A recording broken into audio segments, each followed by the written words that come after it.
Good morning.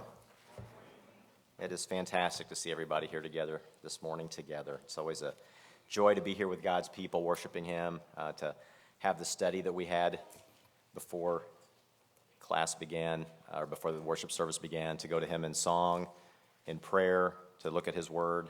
And that's what we'll be doing now, is worshiping Him in a form of looking at His Word and hearing what He has to say. So it's wonderful to be together and to remember Christ's sacrifice for us. If you're visiting with us, a first-time visitor, I am not the regular evangelist. I'm sorry that you came for the first time when I'm speaking, but I will be speaking from God's Word. We have two very gifted evangelists, Jeremy and John, and I would encourage you to come back at some point when they're speaking and hear them maybe more gracefully present the Word to us. But we'll be looking at God's Word today, I assure you that. And I would like to publicly thank Ted for making me tear up during the prayer. The real reason that we're leaving is because I've been losing height as I get older, and I'm about to where I can't stand up above the pulpit anymore. So, I'm going to start out this morning by asking for a show of hands in just a second. How many of you have raised a child to the point that they're in their last year of high school, getting ready to leave the home in the next year? Raise your hand if you're there. So, fair number of people here. You're going to know exactly what I'm talking about in just a second. The rest of you, if you have kids, you're going to know one of these days, not very far down the road.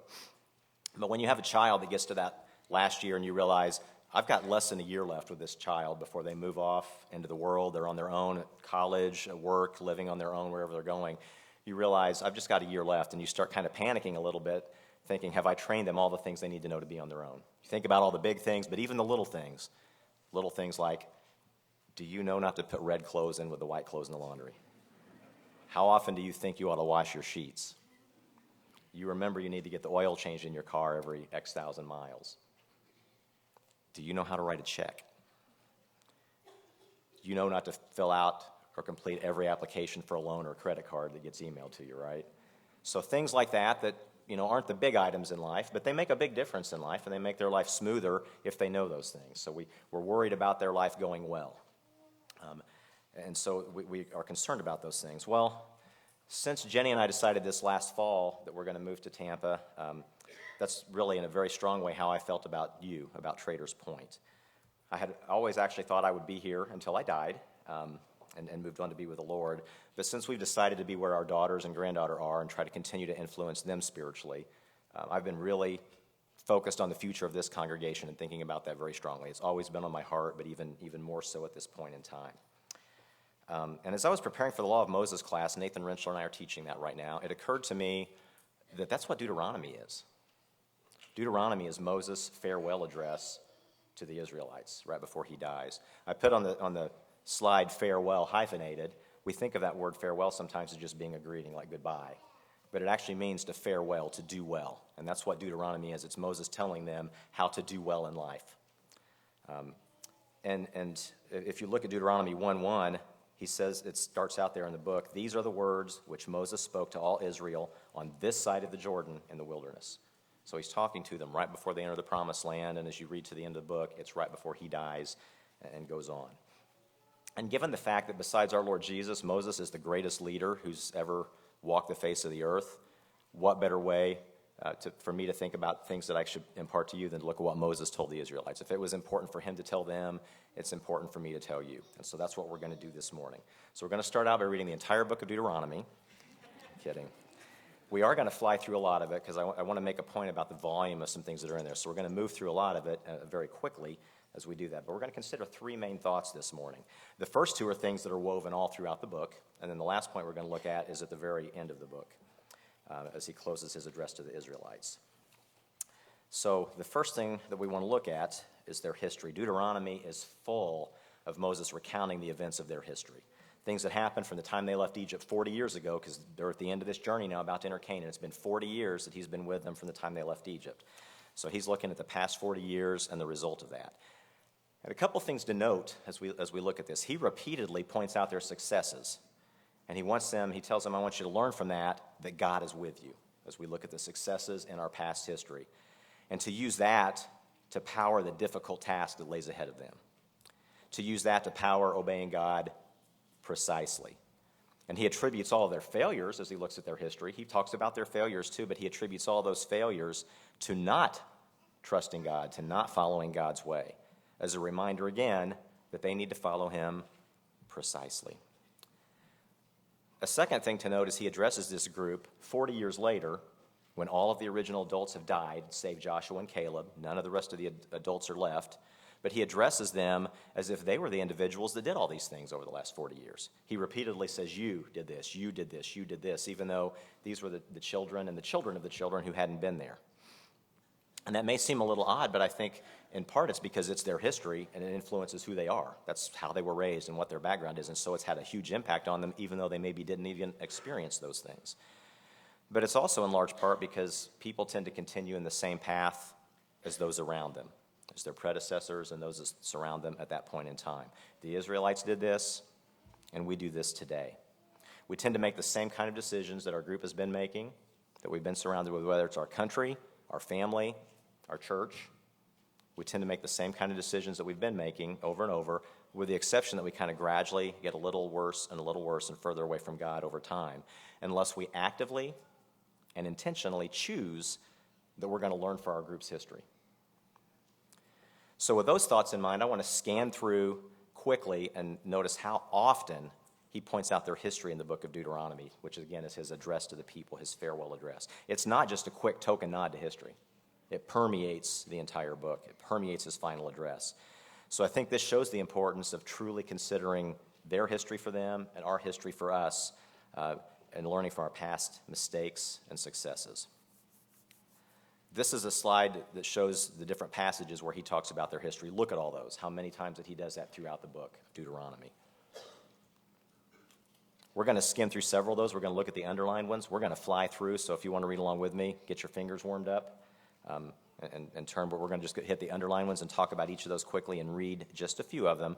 But I want us to think about the volume of times that he talks about their history and those points that I made already about how he points out their successes and what was behind it, and their failures and what was behind that.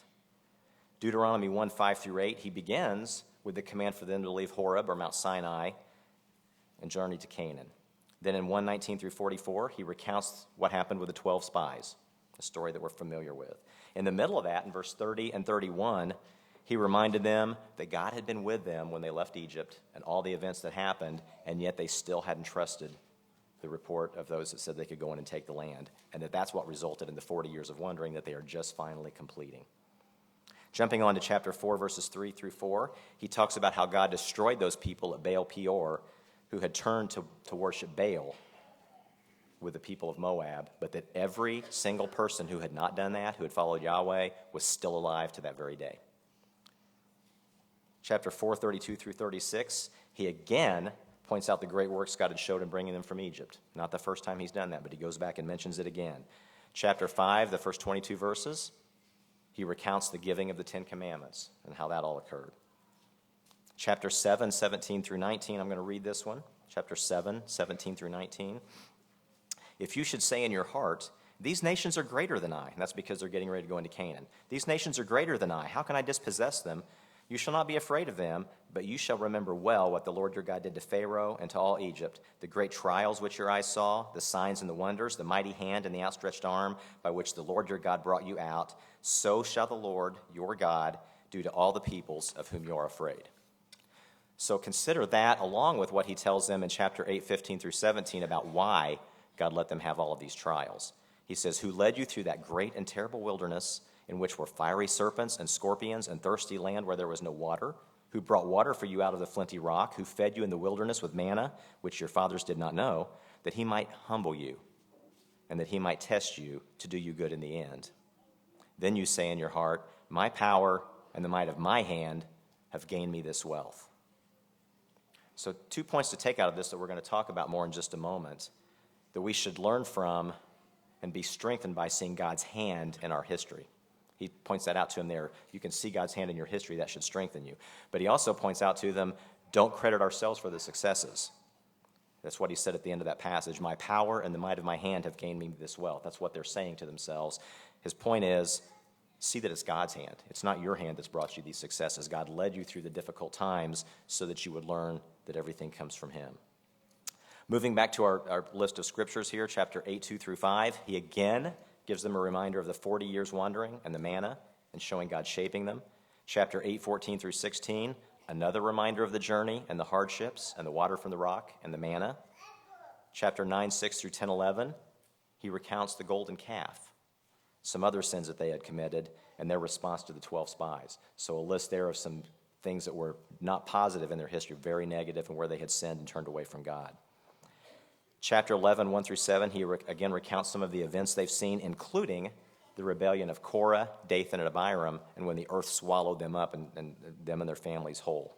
And he concludes at the end of that in chapter 11, verse 7 through 8, 11, 7 through 8, "But your eyes have seen every great act of the Lord which he did. Therefore you shall keep every commandment which I command you today, that you may be strong and go in and possess the land which you cross over to possess." So again, he reminds them, see your own failures and see God's hand in your successes. And then jumping towards the end of this list, chapter 29, verses 2 through 9, he gives them another reminder of the exodus from Egypt and the 40 years of wandering, and concludes in verse 9, "Therefore keep the words of this covenant and do them, that you may prosper in all you do." And then 31, 1 through 8, he reminds them that they've just conquered some kings just on this side of the Jordan. They haven't gone in yet, but God has had them conquer some kings. And he says in verse 3, "The Lord your God himself crosses over before you. He will destroy these nations from before you, and you shall dispossess them. Joshua himself crosses over before you, just as the Lord has said." And then verse 6, a verse that we know very well, "Be strong and of good courage. Do not fear, nor be afraid of them. For the Lord your God, he is the one who goes before you, or goes with you. He will not leave you, nor forsake you." So again, we just hit some of these, but throughout his final address to the people, Moses talked about their history over and over, their successes and their failures, and some of the things he talked about multiple times as he went through there. So a few applications for us. We can and we should learn from our own history. That's exactly what he was doing here. We should see our past failures and recognize that they come from not following God. We should see our past successes and give God the only credit, not ourselves. And we should let that, the fact that we see God's successes in our history, we should let that embolden us more as we face the difficult times that undoubtedly lie ahead, the difficult times that the future brings, recognizing that God will be with us and will lead us through those difficult times if we trust and follow him precisely. So I want to quickly consider some of Traders Point's history, because that's us. That's our history. That's what affects us. And like Moses did, I'm just going to be direct and say what happened without sugarcoating some of the events that we've seen. The Traders Point Church of Christ officially started meeting in 1895. A group of Christians left the Christian church at that time and started the Traders Point Christian Church in 1895. And it was originally a little further south down Lafayette Road. Since that time in 1895, you've had 20 elders. Tim, you're number 20. And 51 evangelists. 20 elders and 51 evangelists over that time. And as a side point, that's a good reminder to us that the church doesn't revolve around the elders or the evangelists. It revolves around the Lord. Just because a preacher leaves, just because an elder leaves, or someone dies doesn't mean the end of the church or the end of following God. It revolves around the Lord. So jumping to the 1980s, so some 90 years after the church started, you had grown to around 100 people. In 1996, the current Bible class program that we have was started for young children through adults that repeatedly goes through the entire Bible with a focus on knowing God's Word and applying God's Word. And that's a key event in our recent history. By the early 2000s, you had grown to over 250 people attending regularly. That's almost doubling in 10 years' time. A group of false teachers tried to infiltrate you, teaching. They were meeting with different members privately and teaching that Jesus had already come, what's often known as the AD 70 doctrine. When study with them failed, the elders publicly marked them as false teachers with them present.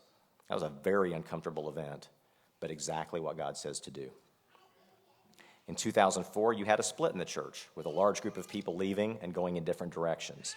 And while there were multiple different factors behind that, ultimately, all the leaders were not unified in pointing us to follow God, and we as a people were not unified in focusing on serving God in unity, as he demands. We did not follow God precisely. And our number dropped back down from that around 250 people or more to just over 100 because we didn't follow God precisely. We then had an evangelist who was living immorally, a kind of situation that splinters a lot of churches. But you stayed unified in serving God together without anyone else walking away from God. You then had 2 full-time evangelists, plus John working with us part-time, and a situation arose where some of you were tied to or favored one preacher over the other. Other ones were fans of the other preacher. That's directly against what God says in 1 Corinthians chapter 1, verses 10 through 13. And when both of those men stepped away from the pulpit under circumstances that the elders felt best to keep private, it caused significant unrest among those who had a favored evangelist. Fortunately, pointing everyone back towards God gradually brought us back together, but only after we lost many months of godly focus in what we were doing. But with a continued focus on that, continued focus on God and His Word, by 2020, you had grown to over 325 people. So in just 16 years' time, that's almost a tripling in the number of people that was always spurred by growth when we followed God's Word. You were then faced with a global pandemic, one which saw many Christians of the world choose to do what they perceive to be safer to their health instead of what God says.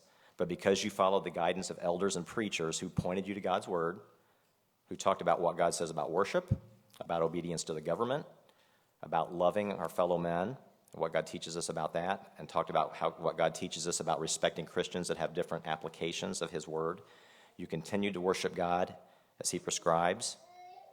You had more baptisms in 2020 than you've ever seen at any time in the church's history during the height of the pandemic, because you continued to follow God precisely through a difficult time. So let's learn from this. Let's learn from our history, just like Moses wanted the Israelites to do. No matter what decisions you face as a church in the future, no matter what decisions you face as an individual in the future, go to God's Word for answers. They're there.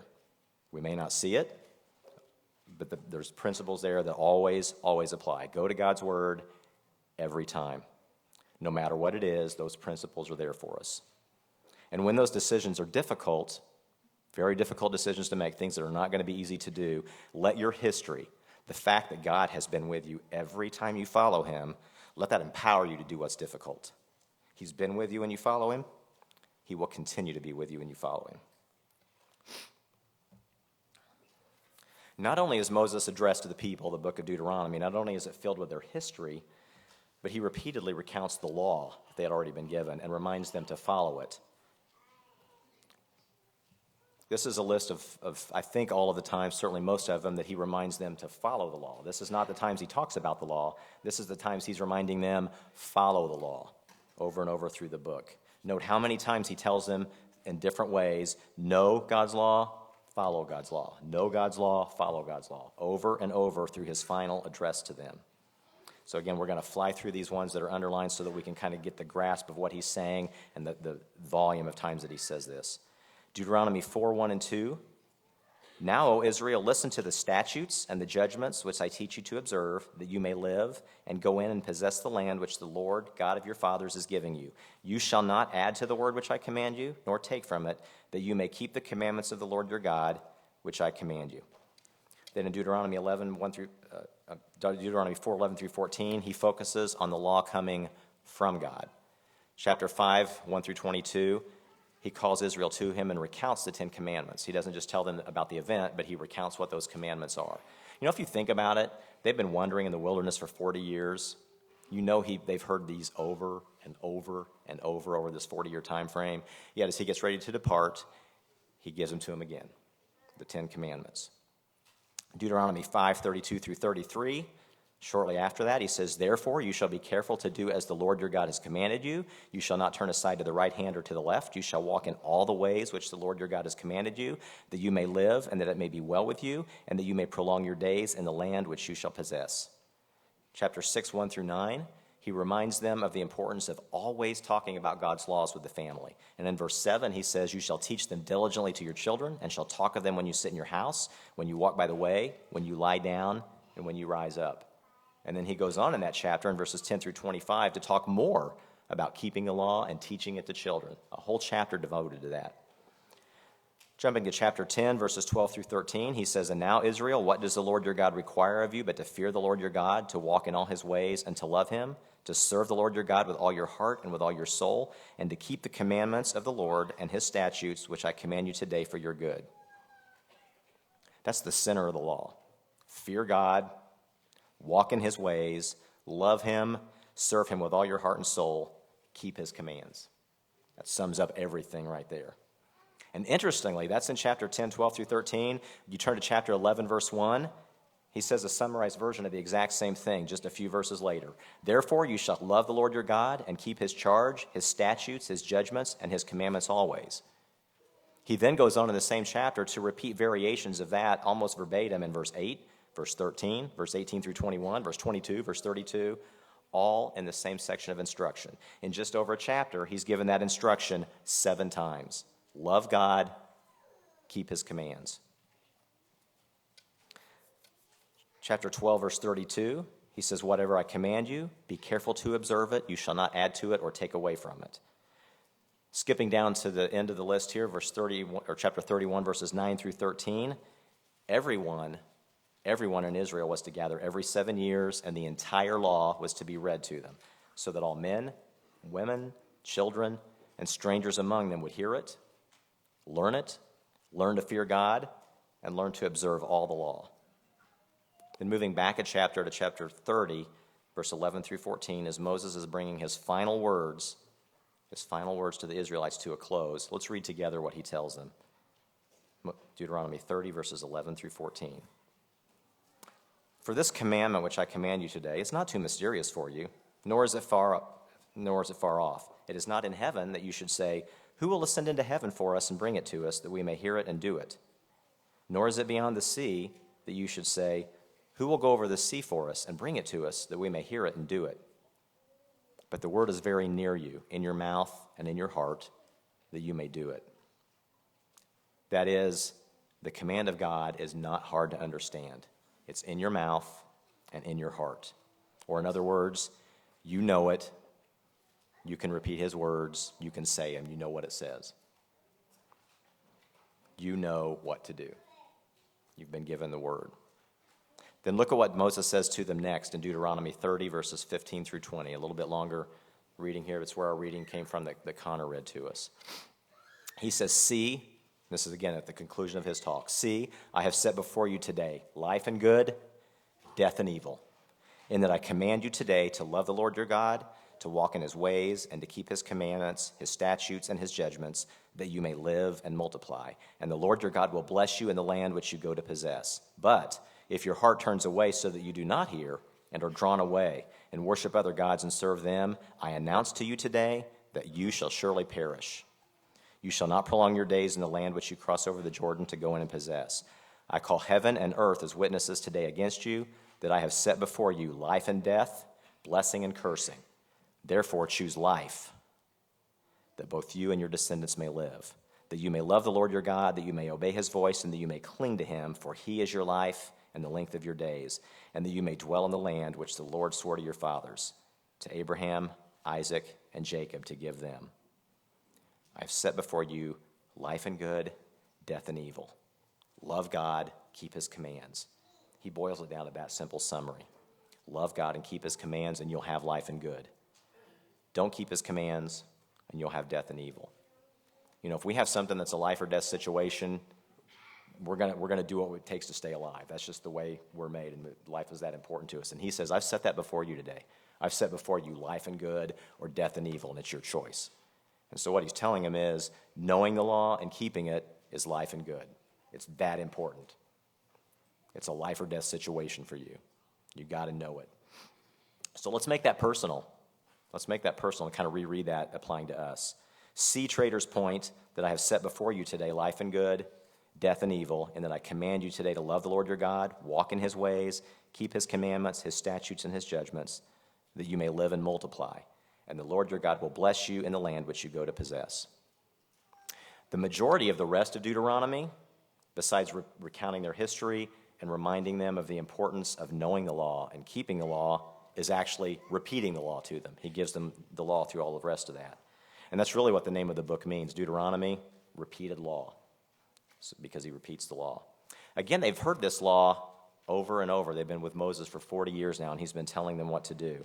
Yet as a final reminder, Moses repeats much of the laws to them again, and he reminds them over and over and over to keep it precisely, to know what it says and keep it.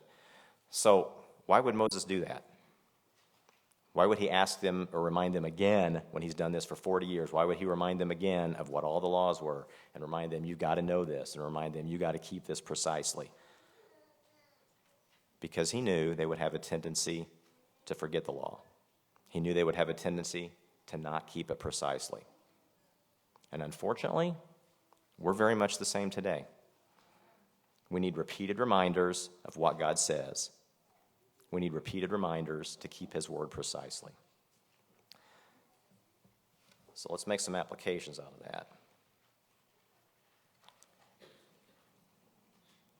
What are some principles we can learn? Well, we need to have a focus on knowing what God says.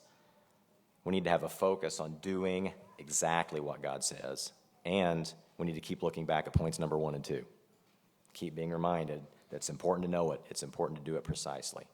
So here's a few practical applications for you. Those are some principles, but here's some practical applications for how can we actually use that. Lots of ways we can put that into play, but here's a couple practical ones.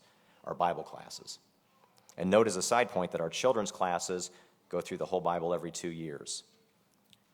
And in the adults, if you take a different class every time they're offered until you've had all of them, you go through the whole New Testament in 8 years. You go through the whole New Testament or Old Testament in 12 years. Kind of like the Israelites who had to hear the whole law every 7 years and make sure they'd heard the entire thing. It's a chance to repeat it. But our Bible classes, attend them always. If you don't come all the time, start coming all the time. If you don't come at all, start coming every time. Secondly, with the Bible classes, come prepared. Come prepared for Bible class. That means study ahead of time. That means giving thought to and completing the question sheet that you have about the class to get yourself ready to help guide your study and the things you're going to think about and talk about in class. I'll just tell you, as elders, we've seen a lot of you that come without a question sheet. We've seen a lot of you that come with an empty question sheet or it's not completed. You need to put in the study ahead of time and be prepared for the Bible classes so that you can know God's law, have it in your heart and in your mind, and be able to follow it precisely. Coming prepared for Bible class also means helping your children prepare, having them ready for class so that you go over their material before they ever get to class and they already know the story and the events that are there. That also means going over it with them later in the week so that they get it repeated from you later in the week and go over it once again. With the Bible classes, keep them totally Bible-based. As a teacher, as a student, as an elder directing the classes, keep them totally Bible-based. That may sound obvious, but it doesn't happen everywhere. A second practical application is our sermons. Jeremy and John preach from the Bible. So Jeremy and John, keep doing that. Keep everything from the Bible. And all of us, keep a focus on those lessons. It's easy to drift off. It's easy to let our minds wander. Keep a focus on the lessons. Think about how it applies to your heart and your actions. And read what they say from the Bible. You know, we have a tendency today to just sit back and listen. We do that with things on our mobile devices. We listen to podcasts. We listen to all kinds of different things. And we have a tendency to just sit back and let somebody talk to us and tell us what God's Word says. We need to look at it and see it from God's Word. That reinforces in our mind, this is what God says. This is God's Word. We need to read what's being said to us and let it reinforce that this is coming from God. When we hear a lesson from His Word, it's God talking to us, and not it's Jeremy's opinion or John's opinion or the elder's opinion. Look at what His Word says. The final point I want to talk about is the leaders to come. This is actually a very rare picture that was taken of Moses and Joshua coming down from Mount Sinai. It's Moses carrying the Ten Commandments. But this is not a point that permeates the book, but it is the conclusion of it, and it's critical for your future. If we briefly look outside of the book of Deuteronomy, if you turn to Numbers chapter 27, you see a historical recounting of the end of Deuteronomy when Moses was about to die. And if you look at what Moses requests of God in Numbers 27, verses 15 through 17, then Moses spoke to the Lord, saying, "Let the Lord, the God of the spirits of all flesh, set a man over the congregation who may go out before them and go in before them, who may lead them out and bring them in, that the congregation of the Lord may not be like sheep that have no shepherd." So Moses is about to die. God's told him that. And Moses knows that they need a leader to keep them following God. And we see in that same chapter, Numbers 27, 18 through 23, that God chose Joshua And then he had Moses inaugurate him as the new leader. And in Deuteronomy 34:9, we see as part of that, Moses laid his hands on Joshua to show Joshua and to show the people that he was the leader. It was being transferred to him, a transfer of leadership. So some applications for us out of that, for the sake of our leaders. Kevin, who's not able to be here this morning, but he told me he was going to listen to this. So Kevin, Keith, Tim, myself for the next few months here. And in a practical sense, Jeremy and John. Let's see briefly what Moses instructed Joshua. Look at Deuteronomy 31:7 and 8. Deuteronomy 31:7 and 8. Then Moses called Joshua and said to him in the sight of all Israel, "Be strong and of good courage, for you must go with this people to the land which the Lord has sworn to their fathers to give them, and you shall cause them to inherit it. And the Lord, he is the one who goes before you. He will be with you. He will not leave you or forsake you. Do not fear nor be dismayed." Joshua was about to lead the people in war, conquering an entire new land. And what does Moses remind him of? God is with you. He will be with you. Do not fear. Do what is hard to do. Do it with Yahweh's leadership. So leaders, as you enter the difficult lands that undoubtedly lie ahead, remember that. For the sake of your future choices of leaders here in the congregation, I'm leaving soon. Men are going to age. We're going to be selecting new leaders at points down the road, at some point down the road. It's important to think about that. Let's consider why God chose Joshua. Why did he choose Joshua over all the other people that were in the congregation? Well, let's go back 40 years when they were fresh coming out of Egypt. If you look at Exodus chapter 24, that's where God started giving the law. He was giving Moses the entire law for all the people. And in 24:12, he called Moses up to the top of Mount Sinai to give him the law. And if you look at Exodus 24:13, it says, "So Moses arose with his assistant Joshua, and Moses went up to the mountain of God." Now that may sound like Joshua got dragged along, but if you think about it for a second, when God had started talking to all the people, they didn't want to hear it. They were frightened. They said, "Don't let God talk to us anymore. It was too much for us to take. Send Moses up." Joshua went up with Moses. Joshua went up to the top of the mountain with Moses. Then God gave the law, all of the law that they had, including the entire tabernacle assembly design, all of the entire tabernacle. And when Moses came down 40 days later, in Exodus 32:17, we see Joshua was still with him. Joshua had been up there with him the entire 40 days. And if you look in Deuteronomy 9 through 11, kind of an interesting point, Moses had no bread and no water for that whole 40 days. He was kept alive by the presence of God. And we have to assume the same was true for Joshua since he was there with Moses. Kept alive 40 days, just depending on God's presence. And then after giving the law, while the people were moving about in the different places that God led them, traveling, camped about the tabernacle, if you look at Exodus 33:7 through 11, we see something else interesting about Joshua. It starts in verse 7, Moses took his tent and pitched it outside the camp, far from the camp, and called it the tabernacle of meeting. Verse 9, and it came to pass when Moses entered the tabernacle that the pillar of cloud descended and stood at the door of the tabernacle, and the Lord talked with Moses. Verse 11, so the Lord spoke to Moses face to face as a man speaks to a friend. And he would return to the camp, that's Moses would return to the camp, but his servant Joshua, the son of Nun, a young man, did not depart from the tabernacle. Joshua, a young man, did not depart from the tabernacle where Moses met God. Joshua stayed where God was. We also see in Numbers 13 and 14, the account of the 12 spies, only Joshua and Caleb stood up for taking the land, for doing God's will. And it got to the point that people were just about to stone Joshua and Caleb. They were that opposed to it. They were still standing up for what God wanted. God had to intervene. His glory appeared and stopped the people from stoning Joshua and Caleb. That's how strongly they were set on following God's way, that they were willing to be stoned to continue to follow that. He stood up for God's plan even when it was extremely unpopular. So for 40 years now, Joshua's been focused on God, willing to do the hard things that God wants him to do, no matter how hard it was. So all of this shows us the need for qualified leaders, and who is qualified to be a leader like Joshua was. So Trader's Point, use extreme caution in who you select to be your leaders. Use extreme caution in who you select to be your leaders. There's much more than just a quick checklist to run through in Titus chapter 1 and 1 Timothy chapter 3. It takes wisdom. It takes someone who is God-focused. Joshua had been on the mountain 40 days fed by God. He stayed in the tent of meeting where God was. And like Joshua, a true leader for God is willing to do the hard things, to lead the people where they should go, not where they want to go. A true leader for God leads towards God's way even when it's very unpopular by pointing the people to God. So use extreme caution in who you select as leaders. Younger men. A lot of younger men in the congregation. I can say younger because there's a lot of you younger than me. Start now developing your life to be the type of person who can be a leader for God. Doesn't mean you have to be put in a leadership position, but be the type of person who can be a leader. Start your life now doing that. Pattern yourself after and spend time with good leaders. That's what Joshua did. He was with Moses. He followed Moses around. He learned from Moses. Pattern your life after good leaders. Spend time with them so that you can get to know them. Focus your sights on God, just like Joshua did.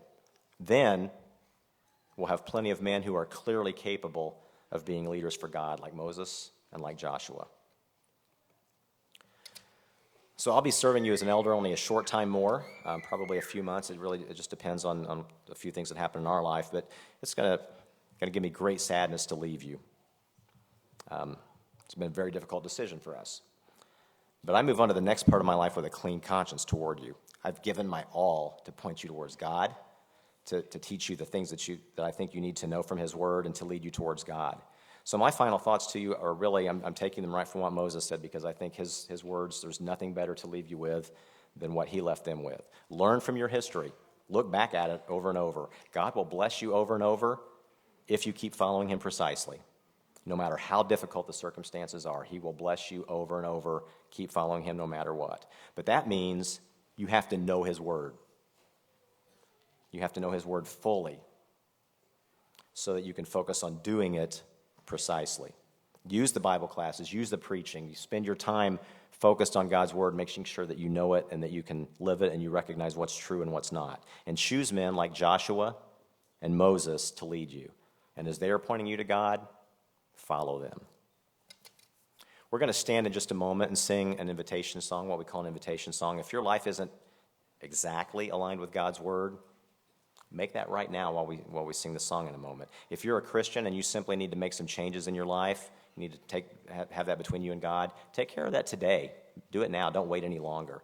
If you're a member of this church family and you've done things that other people know about and you feel like they need to know so that they realize that you've repented, you need to have them pray for you, do that now. Don't wait any longer. If you're not a Christian, meaning you haven't put on Christ in baptism, don't wait any longer. Do that now. So whatever your needs are, if it's something we can help you with publicly, make your way to the front while we stand and sing.